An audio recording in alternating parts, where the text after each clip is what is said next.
Bonjour à tous, nous poursuivons avec la Mishnah Tet, la dernière Mishnah de la Masechet.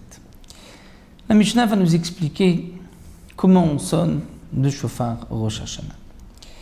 Tout avant, une petite introduction, comme le Barthénora le rapporte, et comme la Gemara l'explique, nous avons Rosh Hashanah, la mitzvah, l'obligation de la Torah de sonner du shofar.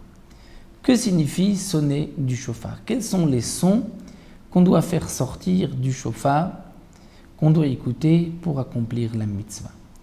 Comme nous l'avons vu précédemment, après avoir dit les psukim de Malchuyot, Zichronot, Shofarot, on sonnait à chaque fois. On sonnait à chaque fois un certain nombre de sons, comme nous allons le voir. Quel est cet ordre-là? Dans la Torah, à propos de Rosh Hashanah, il est marqué 2 fois qu'on doit sonner une teroua. Et à propos de Yom Kippourim, du Yovel, du Jubilé, comme nous l'avons vu précédemment dans les autres prakim, on sonnait aussi du shofar le Yom Kippourim du Yovel, et c'est marqué aussi une fois teroua. Et puisque nous avons une Gzera Shava, c'est marqué Shvi'i et Shvi'i, c'est-à-dire le 7e mois de l'année, on apprend par cette Gzera Shava que tous les sons, chaque fois qu'on a une mitzvah de sonner, c'est l'un comme l'autre, puisque c'est marqué 3 fois teroua, donc on doit sonner pour accomplir la mitzvah à Rosh Hashanah, ou pour accomplir la mitzvah le jour du Kippour, du Yovel, on doit sonner 3 terouot. Chaque teroua doit être accompagnée d'une tkiya avant et d'une tkiya après. Ça, c'est ce qu'on apprend aussi d'un pasouk. Avar ta shofar teroua.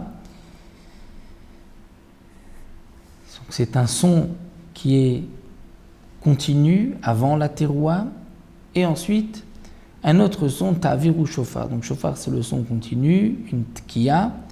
Ensuite, par ta shofar teroua, donc d'abord shofar, ensuite teroua. Un autre passage qui dit ta'aviru shofar, donc d'abord havara, c'est teroua, et ensuite shofar, un son continu. Donc la mitzvah de la Torah, c'est 3 terouot, mais à condition qu'il y ait une tkiya avant, une tkiya après. Donc tekiya, un son long, teroua, et ensuite une tekiya.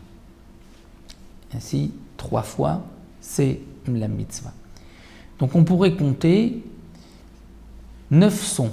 Une tekiya, c'est un son qui est long, une teroua, que nous n'avons pas encore expliqué à quoi ressemble ce son-là, et ensuite une autre tkiya, donc 3 sons, fois 3, c'est 9 sons.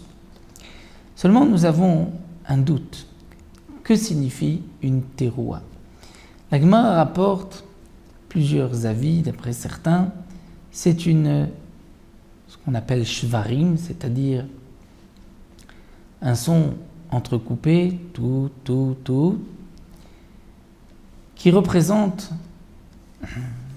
aussi un gémissement, une yébaba, comme la Gemara dit, ou alors un petit son tout, qui est ce qu'on appelle la teroua, qui ressemble à un sanglot.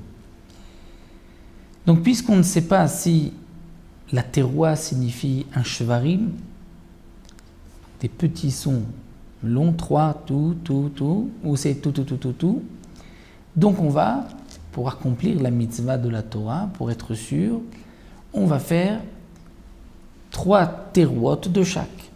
Et à chaque fois, il faut qu'il y ait une tkiya avant, une tkiya après. Et nous avons un autre doute dans la Gemara, c'est que peut-être la teroua, c'est à la fois le shvarim et à la fois teroua. Et donc là, on va aussi sonner 3 fois, avec une tkiya avant, une tkiya après, shvarim, teroua. Dans les sidurim, ou comme la Gemara l'emploie, la tkiya, c'est un tav. Shvarim, le son entrecoupé, c'est un shin. La teroua, on ne va pas mettre un tav pour la teroua puisqu'il y a déjà tekiya, on va mettre un resh, et donc c'est la teroua, resh, et ensuite une tkiya, ça nous donne tashrat.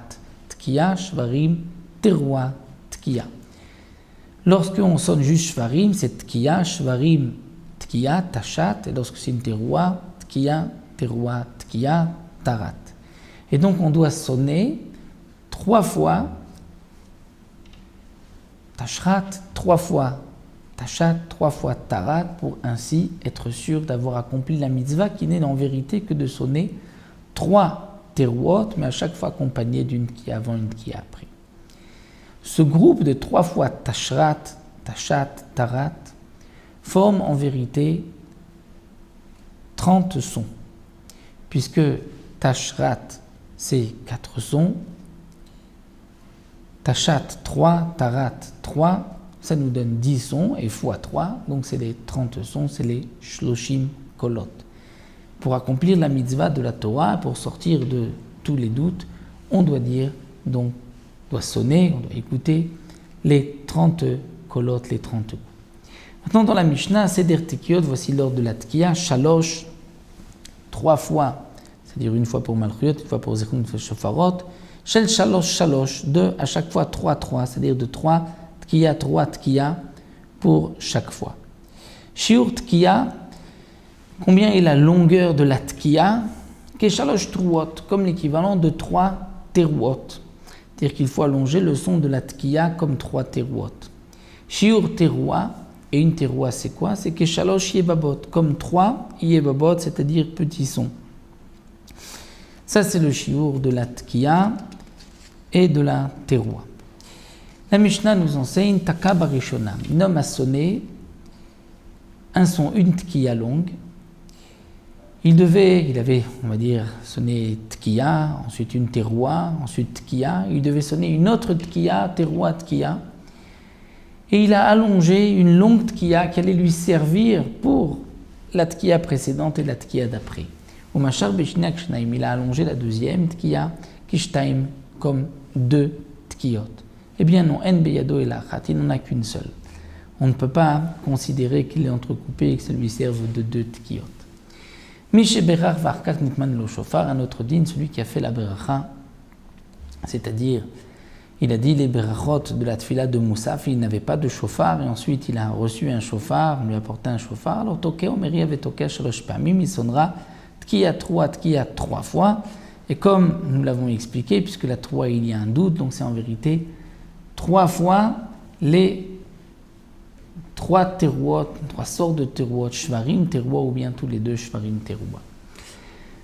Dernière halakha, que Shem Shaliach Tzibur Chayav, de la même manière que le Shaliach Tzibur, le ministre aux visions, a l'obligation, aussi bien pour les brachot de Rosh Hashanah et les tfilot de toute l'année, il a l'obligation, lui, Chayav, de prier, car Kol Yachid V'Yachid Chayav, lui aussi, donc le Shaliach Tzibur doit dire une tefila avant de répéter à haute voix. De même, tout particulier doit aussi, s'il est compétent, s'il connaît la tefila, il doit prier. Celui qui ne sait pas prier pourra écouter la prière du ministre officiant et ainsi s'acquitter. Rabban Gamliel, Omer Rabban Gamliel dit, Shaliach Tzibur Motzit Arabim de Chovatan. D'après Rabban Gamliel, le ministre officiant va acquitter toute personne, même celui qui peut prier tout seul, aussi bien pour les brachot de Rosh Hashanah que de toute l'année. Le Shaliach Tzibur peut acquitter tout le monde si un homme ne prie pas, même s'il sait prier. Le Shaliach Tzibur peut l'acquitter. Le Barthénora rapporte que la halakha est comme les Chachamim tout au long de l'année, que le Shaliach Tzibur ne peut acquitter que celui qui ne sait pas prier. Mais pour les brachot de Rosh Hashanah et de Yom Kippourim d'Yovel, où il y a des brachot difficiles, longues, avec des psukim que tout le monde connaît, donc là, l'halakha est comme Rabban Gamliel, que le Shaliach Tzibur peut acquitter tout le monde, même celui qui sait prier. Un salik Masechet Rosh Hashanah, nous avons terminé le Siyata Dishmaya, la Masechet Rosh Hashanah.